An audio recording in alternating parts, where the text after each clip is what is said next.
Good evening. The Israeli army is at the gates of the Gaza City and there are reports of fierce resistance by Hamas fighters. That's the latest that's coming in on Israel's war on Hamas terror.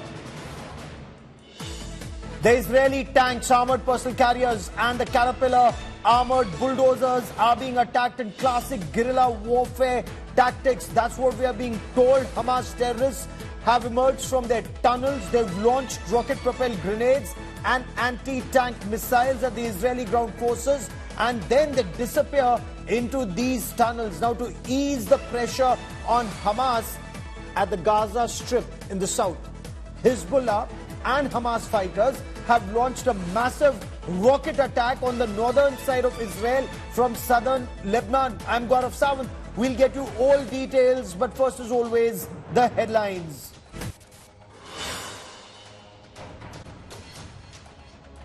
Parliament split wide open. Trinamool MP Mahua Moitra and opposition MPs storm out of the Ethics Committee meet, claim unethical and filthy questions were asked. BJP hits back, says Mahua Moitra walked out to evade questions.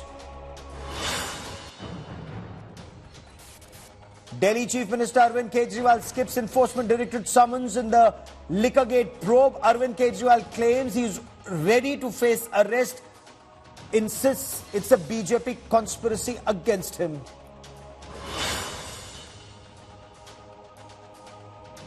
Bihar Chief Minister Nitish Kumar says no work done to boost the India opposition bloc. Claims the Congress is only focused on upcoming state elections.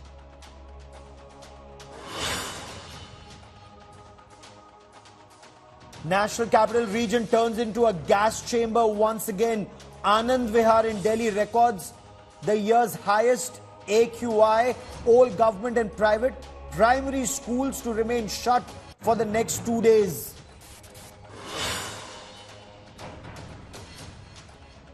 India seal a semi-final berth as they thrash Sri Lanka with a resounding 302-run victory. Mohammad Shami takes 5 wickets as India's winning unbeaten 7 matches run continues.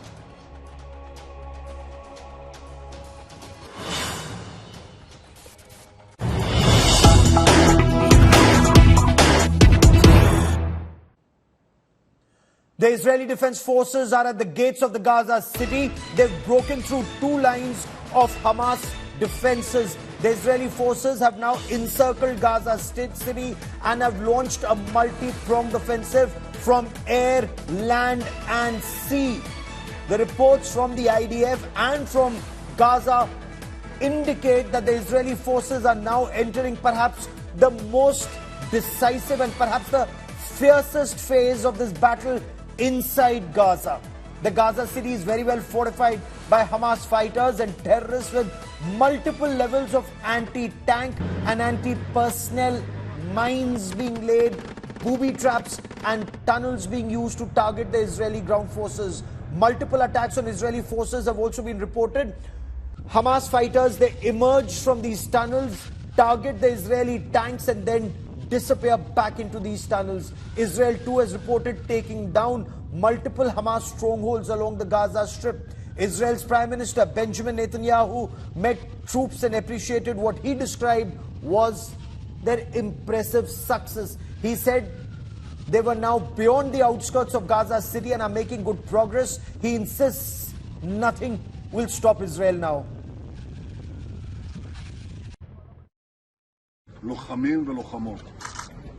Today, with our fighters in the field, we have very impressive successes.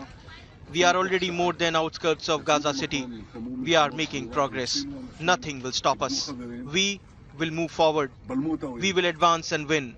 And we will do it with God's help and with the help of our heroic warriors. I trust you. I believe in you. The entire nation of Israel stands behind you until victory.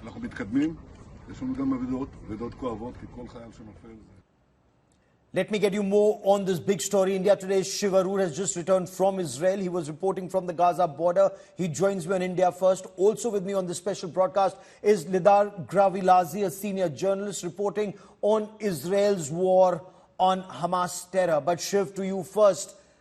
This war perhaps is now entering a very dangerous phase with Israeli army now on the outskirts of Gaza City, on the gates of Gaza City. But Hamas Shiv has access to disruptive technology. We saw those images put out by Hamas using drones that have explosives, dropping them on tanks and Israeli soldiers. And this would be very, very dangerous as far as the Israeli forces are concerned, Shiv.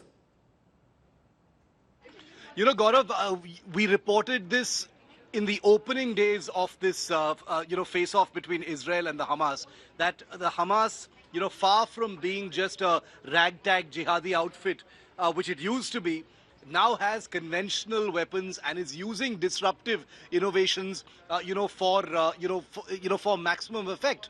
Their Al-Qasim rockets cost $800. Yes. And they are able to launch thousands of them against the Iron Dome, where one single missile costs $50,000. Today we've seen videos of, drones carrying grenades. I had said that this is going to be one of the biggest threats. They'd used, these small mini bomber drones to take out mobile towers and, sensor posts on the border on the morning of October the 7th, allowing them to, create radio silence for that infiltration. Now there's a video of them apparently attacking an IDF group of soldiers on the Gaza Strip.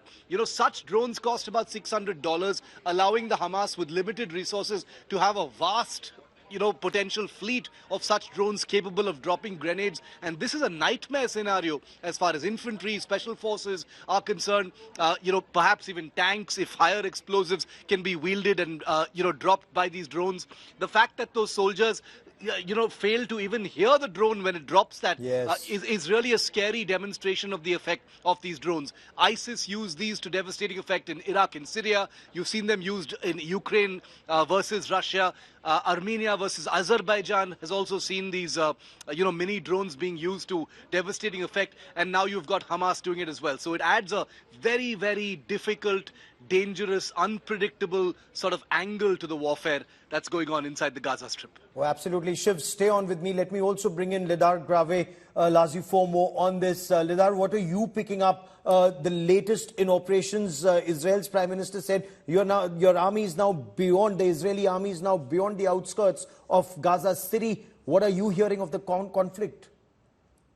So absolutely. So the IDF has announced that they really have Gaza City surrounded. IDF spokesman today said that the IDF is continuing to intensify its operation and advance according to its plan and according to the targets that it's set. The IDF is really continuing, I think, full force in Gaza. Morale is high. They're more determined than ever. As Prime Minister Netanyahu said, the entire people of Israel are standing behind the IDF and supporting this.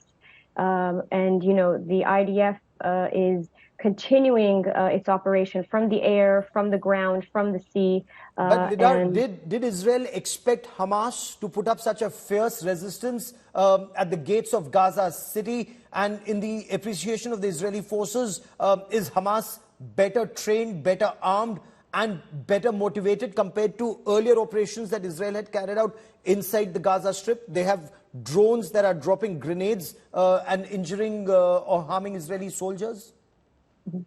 So, the October 7th massacre really caught Israel by surprise. But I think that since then, Israel has had plenty of time to prepare and to prepare for all scenarios that it's facing out on the battlefield. And so I think that Israel is well aware of Hamas's capabilities. They're well aware of the training that they've received. And yes, there have been many reports that Hamas has been gearing up for this and training for this for over a year, including getting many supplies underground in their underground terror tunnels, training in Iran, training for this very battle. So I think, on the one hand, it's a very fierce battle, but I think that the IDF has been prepared for this, is preparing for this, and is going forward full steam ahead. There are reports, Lidar, stay with me for a moment. Let me quickly bring in Shivaru once again into this conversation. There are reports that there have been multiple fatalities as Israeli forces advance. Shiv, the surprise attacks that have been mounted by Hamas terrorists using these tunnels that we're showing in this representative video that India Today has accessed. What's the latest that you're picking up on ground operations, Shiv? Ground operations have been on for about a week now. Until yesterday that I was reporting from the Gaza front, and you saw this as well, Gaurav. The ground attack operations have been moving very deliberately. Not the kind of full-scale ground invasion that has happened in the past, but a very step-by-step, meter-by-meter kind of operation.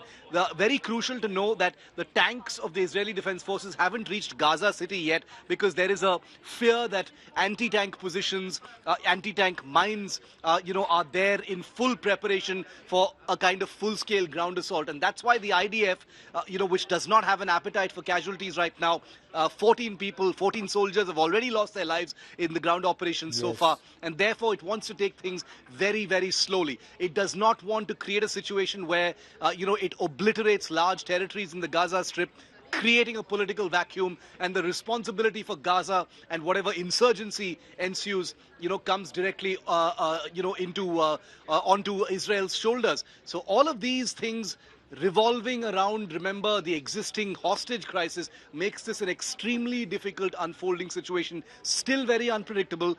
Inch by inch, however, that ground operation is continuing, assisted by air operations and special forces. Okay. It's a multi-pronged offensive, Lidar, that we are hearing of, targeting Hamas strongholds from air, land and sea. But this is, as people close to Hamas are putting out in public domain, that Israeli forces are being drawn in. The two lines of defenses that your army has been able to cross was in a way to lure them towards Gaza City, surround them and then target them, use those maze of tunnels. And Hamas now has access to anti-tank guided missiles, anti-tank mines, anti-personnel mines, attacking from rooftops. It's familiar territory for them. It's new territory for Israeli forces. Lidar, is this going to be extremely dangerous in the days ahead? So I'll say a few things. First of all, in terms of the casualty numbers, unfortunately, 18 soldiers have lost their lives already in the fighting in northern Gaza. Just half an hour ago, the IDF released the names of 2 additional soldiers that were killed. The defense minister, Gallant, has said this is going to be a long and difficult and costly war. And I think that as painful and tragic as it is, the IDF and the people of Israel are still supporting this 100% and are aware of the reality of this war.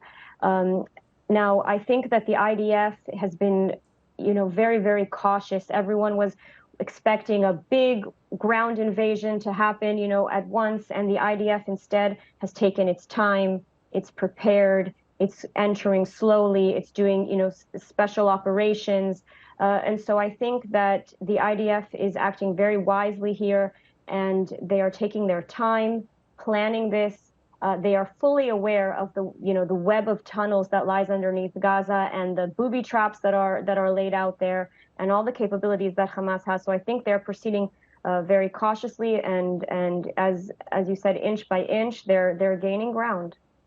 Stay with me for a moment, and for the benefit of viewers joining us, let's get you this report of ground operations on day 27. It's close to 1 month. The death toll on the Gaza side, we are told, according to authorities in the Gaza Strip, has crossed 9,000. Overall, more than 10,000 people have been killed. A very large number of people are injured. But Israeli forces say it's the Hamas that's holding the people in the Gaza Strip hostage. The bombardment has intensified along different parts of the Gaza Strip, in fact, including in the southern part of the Gaza Strip, not far from Khan Yunis. I'll get you more on that story, but first, this report. It was a night of fierce fighting in Gaza, as Israeli tanks, bulldozers, infantrymen and combat units moved deeper into enemy territory. They met with resistance from Hamas fighters who fired anti-tank missiles and hurled grenades at them. The Israeli forces retaliated with aerial strikes and artillery and tank fire. Israeli Defense Forces claimed dozens of Hamas fighters were killed in the attacks. Meanwhile, bombardment of Gaza Strip has intensified as IDF attacks the enclave from the ground, air and sea. Our forces continue to significantly expand their ground operations in the northern Gaza Strip. Overnight, forces engaged in significant battles, including a multi-story building in Jabalia area. Terrorists fired at our forces in the area. Hamas used that structure, like many others, as a sanctuary. In this case, talking about the deliberate use of civilian structure near a school, a medical center, and government offices. The Israel Air Force on Thursday claimed to have eliminated Muhammad Azzar, the head of Hamas's anti-tank system. Gaza City, the largest population center, will soon bear the brunt of the Israeli onslaught as they move southwards. Meanwhile, Israeli army recovered a large cache of weapons and supplies that were allegedly used in the October 7th terror attack. The weapons seized included thermobaric grenades and rockets. Bureau Report, India Today. And I quickly want to cut across to India Today's Akshita Nandagopal, who tells us more about how these operations are proceeding and the reactions that are coming in. Let's get you all the updates you need to know on the Israel-Hamas conflict, or rather the West Asia conflict, as the theatre of war is expanding. Before we get you all the latest on geopolitics surrounding this conflict, let's tell you what's happening right now in Israel and importantly in Gaza as well. As you know, Israeli ground troops have advanced into Gaza City. So the ground invasion is happening. Now, as a course of that, we're also seeing that Israeli soldiers have suffered, have also been casualties of this war. 15 Israeli soldiers have died amid fierce fighting with Hamas terrorists. US and Arab nations are now stepping in repeatedly to try and intensify negotiations, diplomatic efforts to end the suffering, to end this conflict and find middle ground. But it's difficult. In Gaza, the situation is extremely grave. When we talk about the humanitarian crisis, imagine this, the only cancer hospital in Gaza is also running out of fuel. But there's hope in the sense that the Rafah border has opened up for the first time. Wounded people are being allowed out, so are foreign nationals. About several wounded Palestinians are now getting out and getting help. Let's talk about the geopolitical scene that I was referring to earlier. United States, an ally of Israel, big role in this conflict. Over 1,000 US citizens who were in Gaza are being allowed to exit via the Rafah border crossing. US Vice President Kamala Harris also met with UK Prime Minister Rishi Sunak, who, remembers, visited Israel and expressed his solidarity with Israel's fight against Hamas. Now, let's also talk about Israel's neighbors and their role. Jordan, for example. Jordan has recalled its ambassador from Israel as tensions continue to mount between Israel and all of its neighbors. As far as Egypt is concerned, the Rafah border crossing, that's the only way citizens can get out of Gaza. And Egypt is saying we're doing everything we can to ensure that not just wounded Palestinians, but foreign nationals also get out. About 7,000 of them are being evacuated from Gaza. And that's where also another geopolitical angle comes in. Australia. Several Australian nationals were stuck in Gaza. 20 of them have managed to get out using the Rafah border crossing. So they're out of Gaza right now. And that's another important highlight because several countries are focusing on ensuring that their foreign nationals stuck in Gaza are out as soon as possible. Let me once again bring in Lidar Gravi-Lazi joining me on the broadcast. Lidar, there is global pressure now on Israel to permit food, water, medicines and fuel inside the Gaza Strip. When it comes to food, water and medicines in larger quantity and fuel, will Israel relent? What's your understanding? Or will Israel insist on on the release of all hostages first? So first of all, I'll say that there's been an increase in the number of aid convoys and trucks that have gone into Gaza through the Rafah crossing in Egypt, bringing food, water, and medical supplies. With regards to fuel, Israel has so far refused to provide fuel because, as we know, Hamas often steals this fuel and takes it for themselves to fuel their missiles and terror operations.